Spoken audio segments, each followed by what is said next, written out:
Yes, hello everyone. I welcome you all to this new session on DND Daily News Digest. आज 22 तारीख है और आज we have come before you with some very interesting and important articles from UPSC exams point of view. So I'm starting with the first articles. मैंने आज दो Indian express के articles को पिकअप किया है.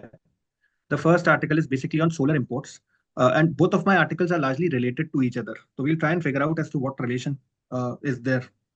पहला आर्टिकल कह रहा है कि सोलर इंपोर्ट्स को 100 to 30 billion dollars annually as India targets 2030 renewable goals. That this is the same goals that sustainable development goals, and this has been said by GTRI. What so first of all, it's important that we understand as to what this Global Trade Research Initiative is. ये एक think tank है और इस तरह की reports ये बनाता रहता है. तो अब इस आर्टिकल से हमें कुछ बड़े अच्छे नंबर्स मिल रहे हैं. $30 billion is a number which I think the students should make a note of. फिर इसमें ये भी लिखा हुआ है India has added 15 gigawatt of solar capacity in 23-24 bringing the total to 90.8 gigawatts which is a significant increase from just 2.8 gigawatts in 2014. So all this points become important from the data perspective. आपको students को याद रखना चाहिए specific data को. फिर इसमें और लिखा हुआ है कि India has added 15 gigawatts of solar capacity in 2023-24 and this has brought the total to 90.8 gigawatts, a significant increase from just 2.8 gigawatts. तो ये काफी बड़ा नंबर है जिसको अभी हमने रिसेंटली अचीव किया है. Estimates are also there to achieve the 500 gigawatt target by 2030. The country must increase installation to 65 to 70 gigawatt annually. So this is another number which I think is important. ये numbers को broadly हम याद रखेंगे. हमारा broad target 500 gigawatts है और कोशिश करनी चाहिए देश को कि अगले 5-6 सालों में 65 to 70 gigawatts को annually increase करें. So I think all these numbers, this article is filled with numbers. So I think the students should make a note of these numbers. और फिर इसमें आगे चल के एक फ्यूचर कोर्स ऑफ एक्शन भी लिखा हुआ है कि क्या स्टेप्स हैं which can boost the domestic manufacturing in terms of solar energy. तो सजेशंस दिए हुए हैं कि investments in upstream solar production, scope of PLI scheme को बढ़ाएं, creating a skilled workforce. Apart from this बहुत सारी कंट्रीज हैं, यूएस, यूरोपियन यूनियन, जापान, जिनके साथ हम large scale solar manufacturing facilities बना सकते हैं. And this eventually is going to ensure that we have a better renewable energy mix, right? तो चाइना का भी यहाँ पे नंबर दिया हुआ है. This exports $40 billion worth of solar modules in 2023 alone. Huge number. तो कहीं ना कहीं अभी जो हम imports कर रहे हैं इनको कम करने की जरूरत है. We have to try and ensure that we become a net exporter when it comes to solar energy. तो उस सेंस में ये article I believe is very very significant.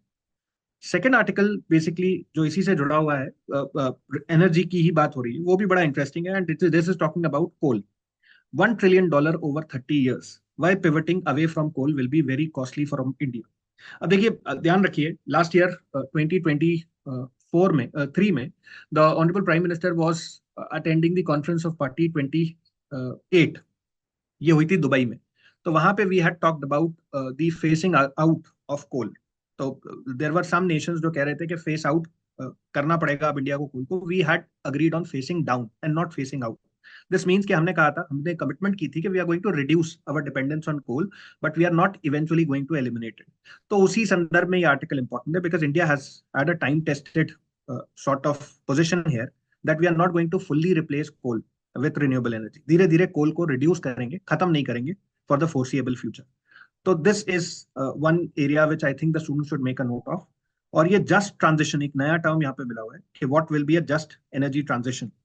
This term just basically refers to equitable and inclusive shift towards the low carbon economy which will keep in mind the interest of fossil fuel dependent workers and society. ऐसा ना हो कि equitable और inclusive low carbon technology को adopt करने के वजह से हम अपने जो farmers हैं, जो हमारे workers हैं who are dependent on fossil fuel based technology, उनके साथ कोई injustice कर दें. तो उस sense में this term has come. I think the student should make a note. ये पूछा जा सकता है. Similarly, फिर कुछ और डेटा भी इस आर्टिकल में दिया हुआ है which is talking about the best case scenario and worst case scenario. And इसमें एक सजेशन जो मुझे बड़ा इंटरेस्टिंग लगा कि India has nearly $4 billion in district mineral foundation funds. ये DMF पे UPSC has already asked the question in 2016. So this is a topic which was very much in the news 10 years ago as well, और सवाल आ चुका है. इन्होंने कहा है कि with monies collected from miners, this fund can be used as a resource along with CSR funds for supporting new businesses in coal districts and to support communities. Because before you transition, you have to ensure that जो कोल पे dependent workers हैं उनको alternative employment opportunities हम provide कर सकें. तो ये एक सजेशन यहाँ पे निकल के आता है. दूसरी कंट्रीज के एग्जांपल्स लिखे हुए हैं. कि how have the other countries basically transition, तो I think you should make a note, because question आएगा तो बेस्ट प्रैक्टिसेस में आपको ये एग्जांपल्स लिखने हैं। तो I think this in that particular sense this article is very important. इस पे कुछ प्रीवियस ईयर क्वेश्चंस भी आ चुके हैं जो मैं चाहता हूँ कि स्टूडेंट्स देखें। जैसे 2021 में ग्रीन ग्रिड इनिशिएटिव पे क्वेश्चन आया था, कॉन्फ्रेंस ऑफ पार्टी 26 से रिलेटेड। फिर there was a question on environmental impact assessment, जो कोल फायर्ड थर्मल प्लांट से उससे जुड़ा हुआ। और फिर एक इलीगल माइनिंग पे 2013 पे क्वेश्चन आ चुका था, go zones and no go zones क्या होते हैं। तो आई थिंक ये एनर्जी रिक्वायरमेंट रिलेटेड सेक्टर हमेशा से इंपॉर्टेंट रहा है, and there have been regular questions on this particular topic. Sir इसमें एक क्वेश्चन था कि ये फॉर एग्जांपल इंडिया एक एक हाथ पे बात कर रहा है कि सर हम जीरो नेट जीरो एमिशन की तरफ जाना चाहते हैं, रिन्यूएबल एनर्जी का हम टारगेट सेट कर रहे हैं। ऑन दी अदर हैंड हम देख रहे हैं कि हम कॉल को फेज आउट करने की बात नहीं कर रहे हैं। तो सर वे फॉरवर्ड क्या होना चाहिए इस केस में? सर इंडिया का यहाँ पे काफी स्ट्रीमलाइंड है policy. India is of the opinion कि हम 2035 तक अपने कोल के प्रोडक्शन को इंक्रीज करेंगे, ना कि डिक्रीज करेंगे। और 2035 को कट ऑफ ईयर माना है।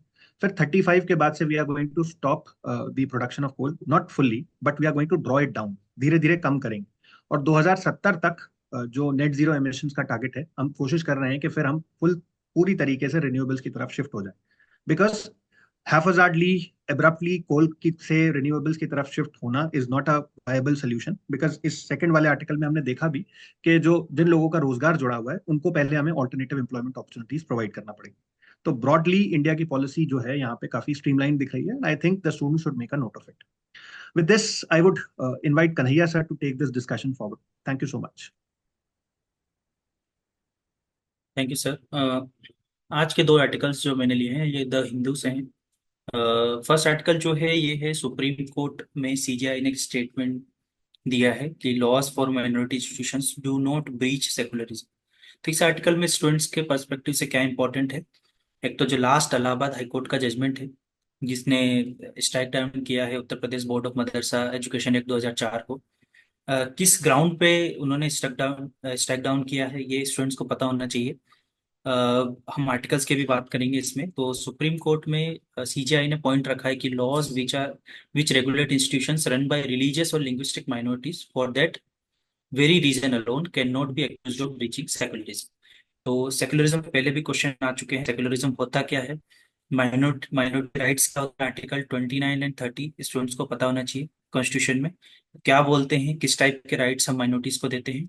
आर्टिकल 28 की भी इसमें बात होती है कि what constitutes religious instructions in minority या रिलीजियस इंस्टीट्यूशंस। तो किस किस को हम रिलीजियस इंस्ट्रक्शंस के अंडर में रखेंगे जो आर्टिकल 28 बात करता है। तो ये एक इम्पॉर्टेंट पॉइंट है यहाँ पर। एक और मेंशन है the Hindu religious endowments and charitable institution act. तो ये भी इंपॉर्टेंट हो जाता है।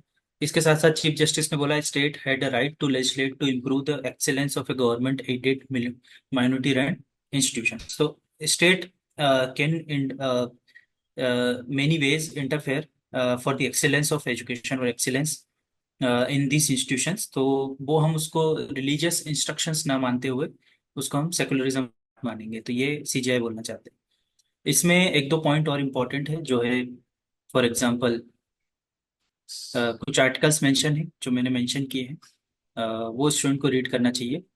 सर ये सेक्युलरिज्म का जो पॉइंट ऑफ व्यू है तो उस पे कुछ क्वेश्चन वगैरह आए हुए हैं मेंस में यस प्रीलिम्स। सर।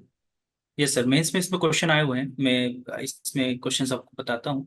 तो उसके पहले स्टूडेंट्स को ये एक दो पॉइंट जो यहाँ मेंशन है ये भी देखना चाहिए इसी आर्टिकल में। आर्टिकल 30 यहाँ पर मेंशन है जो बात करता है minority which enabled the minorities to establish and administer the institutions which were very not entirely confined to the teaching of their own religion. At the same time high court ने बोला है कि this madrasas violated article 28 of the constitution which prohibited religious instructions in the education institution fully funded by state. तो यहाँ पर जो issue है ultimately वो है कि रिलीजियस इंस्ट्रक्शंस हम किसको कंसिडर करेंगे। क्या हम एक्ट्स जो बना रहे हैं उसको एडमिनिस्टर करने के लिए वो भी रिलीजियस इंस्ट्रक्शन के अंडर में आएगा। तो ये एक इशू था जिसपे अभी सुप्रीम कोर्ट में केस चल रहा है। तो उसी के ऊपर जो सीजीआई का ये ऑब्जर्वेशन था। रही बात क्वेश्चंस की, सर इस पे क्वेश्चंस ऑलरेडी पूछे जा चुके हैं as you can see on the screen. ये कुछ क्वेश्चंस हैं। इसके अलावा आप देखोगे कि 2014 में क्वेश्चन पूछा गया है कि how do the Indian debates on secularism differ from the debates in the west. Same question वापस से 2018 में पूछा गया है। 19 में फिर क्वेश्चन आया है कि challenges to our cultural practices in the name of secularism क्या है। 22 में फिर क्वेश्चन आया tolerance assimilation and pluralism the key elements in the making of Indian form of secularism justify your answer. तो इस टाइप के क्वेश्चंस पहले भी आए हैं हर दूसरे साल, या फिर आप देख सकते हो every year UPSC ask question on this term secularism. तो ये इस पर्सपेक्टिव से इंपॉर्टेंट हो जाता है। Now moving to the next topic. Next topic जो है हमारा वो है related to this drones and misuse of AI among the security challenges. तो ये हमारे होम मिनिस्टर का स्टेटमेंट है कि how the AI and the drones are becoming a new challenge in the internal security. तो इसके ऊपर आर्टिकल इसमें इंपॉर्टेंट जो हो जाता है वो था यूज क्या है, एआई के पॉजिटिव्स नेगेटिव्स क्या हैं, इस टाइप के क्वेश्चंस पूछे जा सकते हैं। प्रीलिम्स में एआई के ऊपर क्वेश्चन आ चुका है, तो इसकी एप्लीकेशंस क्या है उस पर क्वेश्चन आ सकता है। यहाँ पर कुछ इंटरनल सिक्योरिटी चैलेंजेस जो जीएस 3 का अपना पार्ट है उस पे कुछ टर्म्स मेंशन है, जैसे कि misuse of AI to disrupt peace and conspiracy to provoke religious feelings to fan communal tension. तो कम्युनल टेंशन हो गया, इंटरनल सिक्योरिटी हम देखेंगे, साइबर क्राइम्स हो गया, इन्फिल्ट्रेशन हो गया, smuggling of arms and terrorism are some of the challenges which are ahead. So technology का किस तरीके से इन चैलेंजेस में, इन सब क्राइम्स में यूज किया जाता है, वो एक नया चैलेंज बनने जा रहा है, जैसे फॉर एग्जांपल साइबर सिक्योरिटी। तो इस पे क्वेश्चन भी यूपीएससी हर साल पूछता आ रहा है इंटरनल सिक्योरिटी में। तो हम देखेंगे कि एआई कैसे चैलेंज है फ्यूचर के लिए, ये यहाँ पर बताया गया है।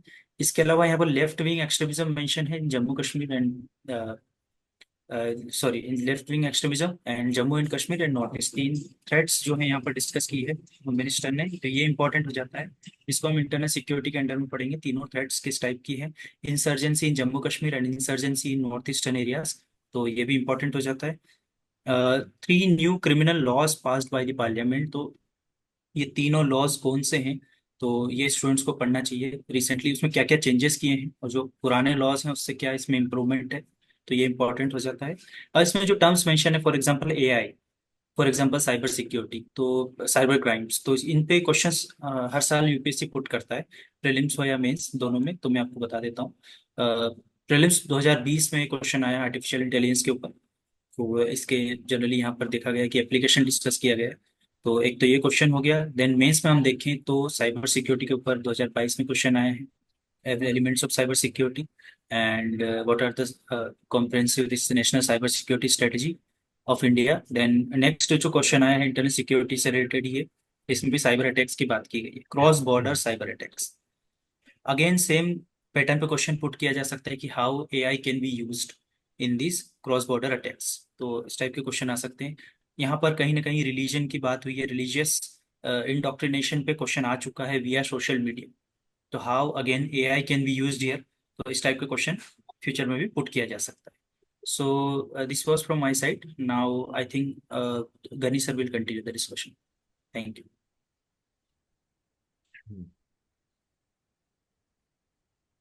Thank you sir. मेरे पास भी कुछ आर्टिकल्स हैं जो काफ़ी इंपॉर्टेंट लगे आज के एग्जाम के पॉइंट ऑफ व्यू से। फर्स्ट है आर्टिकल ब्रिक्स समिट से रिलेटेड। रिसेंटली जो 16th ब्रिक्स समिट है वो काजान में ऑर्गेनाइज हुई है, रशिया में। And here you can note down more about the BRICS summit. But first of all, what is BRICS? So BRICS is an acronym for the grouping of the world leading emerging economies. Like BRICS stand for B is for Brazil, then Russia, then India, China and South Africa. But जो last summit हुई थी 15 summit, जो कि south Africa में हुई थी, इसमें कुछ और कंट्रीज को इस ब्रिक्स फोरम का पार्ट बनाया गया। For example, Egypt, Iran, UAE, and Saudi Arabia and Ethiopia also become the part of the BRICS summit. Here you can know more about the BRICS. That first of all, कि what is the significance क्या है इस BRICS summit का। अगर हम numbers के format में अगर हम बात करें तो basically this grouping represent approximately 3.5 billion people, जो कि होते हैं around 45% of the world population. अगर हम इकोनॉमिक टर्म्स में बात करें तो ये जो ग्रुपिंग है ये 28.5 ट्रिलियन डॉलर्स को, जो अगेन अगर हम उसको परसेंटेज में कन्वर्ट करें तो it is approximately representing 28% of the global economy. और क्योंकि अभी रिसेंटली जो मिडिल ईस्ट कंट्रीज हैं like Iran, Saudi Arabia, UAE भी ऐड हो गए इसमें। तो these countries collectively contribute approximately 44% of the global crude oil. तो इन नंबर से हमें पता चलता है कि इस ग्रुपिंग का सिग्निफिकेंस क्या है। यहाँ पे आप एक और चीज नोट डाउन कर सकते हैं कि जो अलग अलग सबमिट हुई है उसका रिजल्ट क्या रहा है। फॉर एग्जांपल जो सिक्स्थ ब्रिक्स सबमिट रही थी फोर्टलिजा के अंदर 2014 में, इसका रिजल्ट था कि इन्होंने एक एक बैंक स्टेब्लिश किया जिसका नाम था न्यू डेवलपमेंट बैंक। और इसका जो हेडक्वार्टर है वो शंघाई के अंदर है। Okay, now here you can know more about the geopolitical importance of this grouping, what is the other significance of this grouping, and इससे इंडिया को क्या फायदा हो रहा है। ठीक है, और यहाँ पे भी एक ये जो न्यू जो समिट हुई है 16 समिट, ये इसमें इसका रिजल्ट क्या रहेगा, because this is the recent summit. ये एनुअल समिट होती है हर साल अक्टूबर के महीने में, ये सारी कंट्रीज मिलती हैं और इनके अलग अलग एजेंडा रहते हैं, उस पर बात करते हैं। तो इस 16th समिट का आउटपुट क्या रहेगा। ओके, तो here you can make note of this. So that's it in this information. Sir इससे ब्रिक से क्वेश्चन बने हैं? ये सर बने हैं इसके अंदर। देखिए इससे लगातार क्वेश्चन आते रहे हैं। 2016 में एक क्वेश्चन आया था जो कि मैंने अभी बताया है कि ये न्यू डेवलपमेंट बैंक से ही रिलेटेड एक क्वेश्चन था। फिर एक ये फोटोलिजा डिक्लेरेशन से एक क्वेश्चन आ चुका है ऑलरेडी। यहाँ पे 2014 में भी एक क्वेश्चन आया था ब्रिक्स से रिलेटेड। तो कई क्वेश्चन आते रहे हैं कई सालों में। मेंस में भी इससे रिलेटेड क्वेश्चन आए हैं। तो ये टॉपिक इसलिए काफ़ी इंपॉर्टेंट है। एक टॉपिक और है इसमें जिसको आप कवर कर सकते हैं द हिंदू से। अगेन ये आर्टिकल आया है section 6A of the citizenship act पे। ये काफ़ी टाइम से ये सेक्शन 6A न्यूज़ में है जब से सुप्रीम कोर्ट की रूलिंग आई है खासकर। And in this article you can note down more about the Assam accord की what is the Assam accord, what is the validity और what is the significance of the section 6A of the citizenship act 1985, और इसके क्या significance रहेंगे खासकर असम पर। And that's it from my side. Now I like to invite Gaurav sir to take the discussion forward. Thank you sir. तो दो articles आज हैं, दोनों इंडियन एक्सप्रेस से हैं। फर्स्ट वो is from the explained section, it is about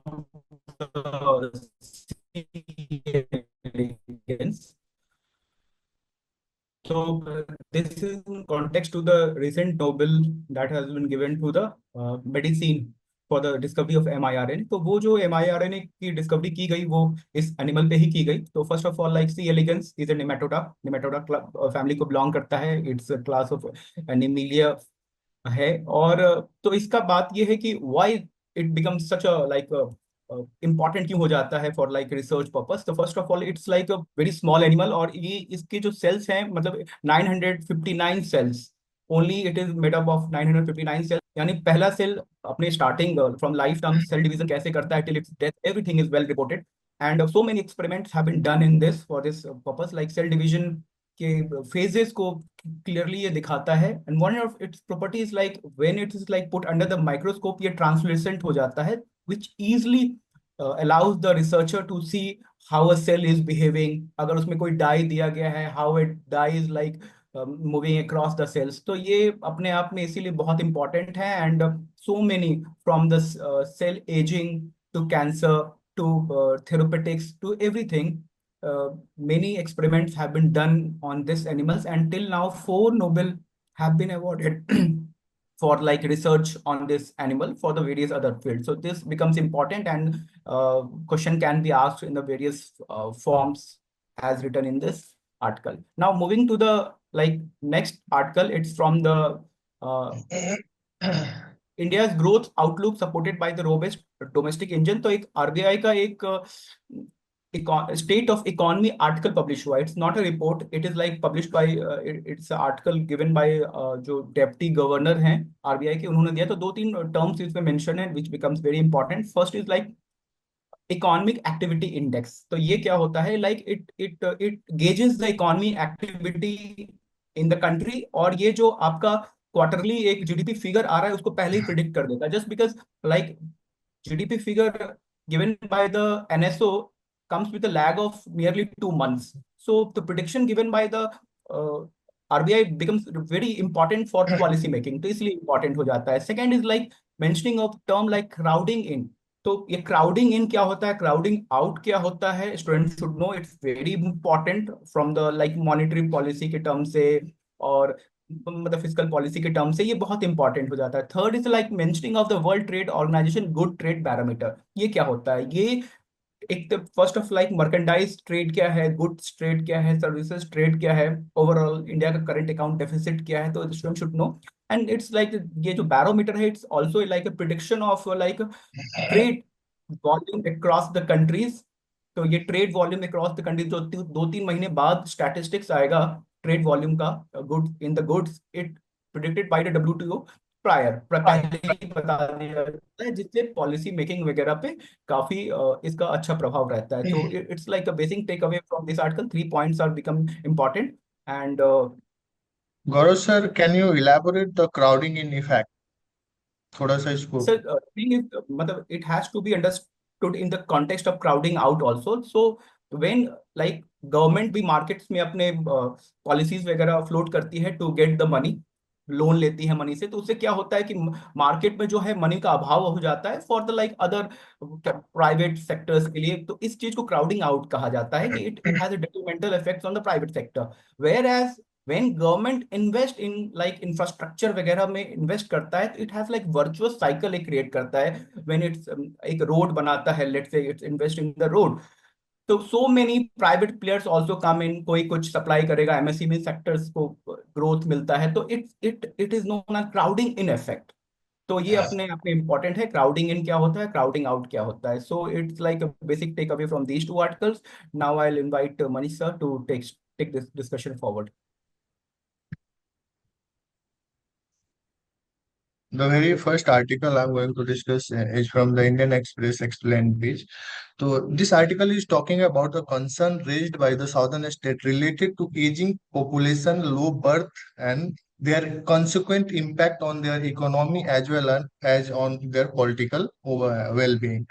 So the very first takeaway is that the Andhra Pradesh CM has highlighted and he has proposed to provide incentive to residents in order to increase more children. जो बच्चे ज्यादा parents बच्चे ज्यादा करेंगे उनको incentive देने की बात कर रहे हैं यहाँ पे। और the reason for that is that because of smaller population might impact their political representation in parliament after delimitation of the constituency. तो दूसरा यहाँ पे जो टेक अवे ये आता है कि जो ओवरऑल कंट्रीब्यूशन पॉपुलेशन इंक्रीज में सदर्न स्टेट की, इसके लिए एक डेटा दिया गया है कि फ्रॉम 2011 टू 2026 जो ओवरऑल पॉपुलेशन इंक्रीज होगी इंडिया की वो हो गई 31.1 करोड़। और इसमें कंट्रीब्यूशन जो सदर्न स्टेट का होगा दैट विल बी ओनली 9%। तो ये बहुत छोटा नंबर है comparative to other northern states. तो ये कंसर्न रेज हुआ है। और उसके बाद से यहाँ पे कॉन्सेप्ट ऑफ डिपेंडेंसी की बात की जाती है कि व्हाट इज डिपेंडेंसी। तो ये दो टाइप का होता है कि see if the population aged more than 60 they will be part of dependency, if the population age is below 15 they will be part of the dependency. तो because of this how it is going to impact the overall share of the southern state in the Lok Sabha, उसकी भी बात यहाँ पे की गई है। और इस जो इंसेंटिव देने की बात कर गई whether it will be with will you whether it will result into the real impact और नॉट। तो इसके लिए यहाँ पे एक केस स्टडी दिया गया जहाँ पे ये पाया गया कि फ्रॉम वेरियस रिसर्च की no real evidence that population who have entered a certain level of prosperity and education can be incentivised for have more babies. क्योंकि ये प्रोग्राम चाइना भी लॉन्च किया बट इसका ज्यादा इम्पैक्ट नहीं दिख रहा है वहां पे।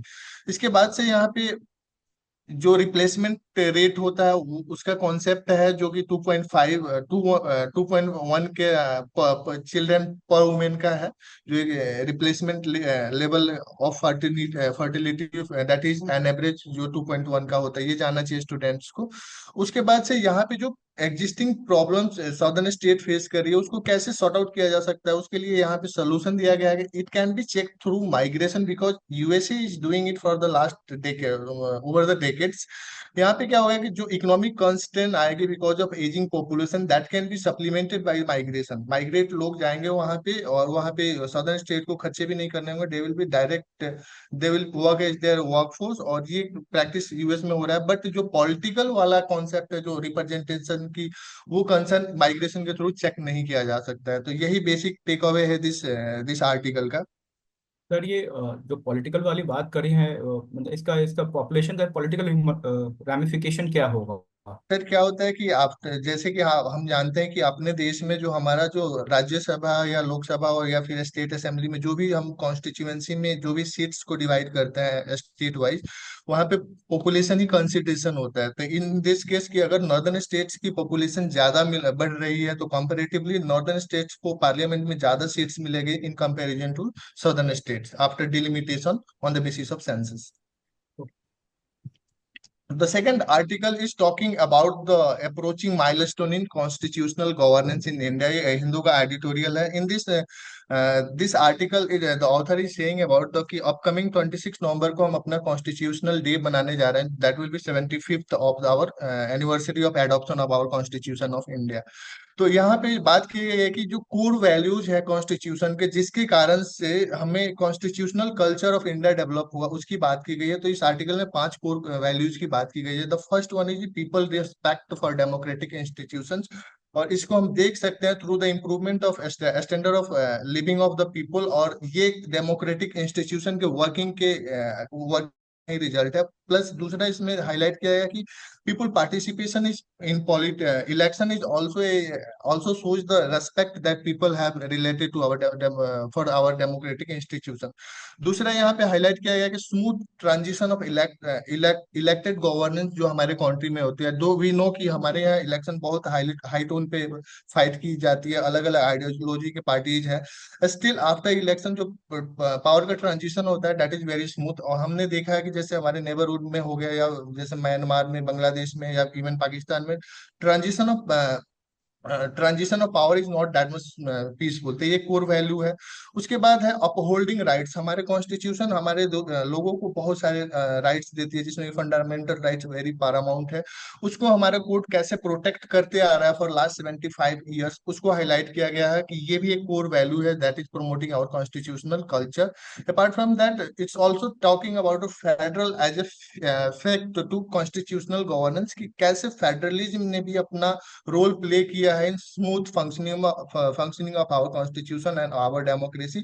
इसमें हाईलाइट किया गया कि the rise of state lower political parties का जो रीजनल लेवल पे और इवन दो सेंट्रल लेवल पे क्या है जो इनका पॉलिटिकल नेशनल बिल्डिंग में जो इनका कंट्रीब्यूशन है इसको हाईलाइट किया गया। And the fifth core values की बात की गई है that is related to civil society और मीडिया की, कि कैसे मीडिया इंस्टीट्यूशंस और सिविल सोसाइटी लोगों को इंफॉर्मेशन से इंपावर कर रही है और they are instilling the faith in Indian democracy. तो ये 5 कोर वैल्यूज को ये आर्टिकल हाईलाइट करता है जिसको स्टूडेंट्स मेंस के पॉइंट ऑफ व्यू से प्रिपेयर कर सकते हैं। इसे एथिक्स पेपर में बहुत यूजफुल इसको लिख सकते हैं हम। क्वेश्चंस आता है कॉन्स्टिट्यूशन से मोरालिटी से रिलेटेड। फॉर एग्जांपल जो पहला आर्टिकल था उससे प्रीलिम्स में भी क्वेश्चन आया है, मेंस में भी क्वेश्चंस आया है। लेबर माइग्रेशन से growing population is the cause of poverty, objective of population education. दूसरा जो आर्टिकल हमने डिस्कस किया इससे कॉन्स्टिट्यूशनल मॉरलिटी पे क्वेश्चन आया था, और इसको हम अलग अलग तरह से यूज भी कर सकते हैं और भी जगह पे। तो with this I would like to conclude today session. Thank you all.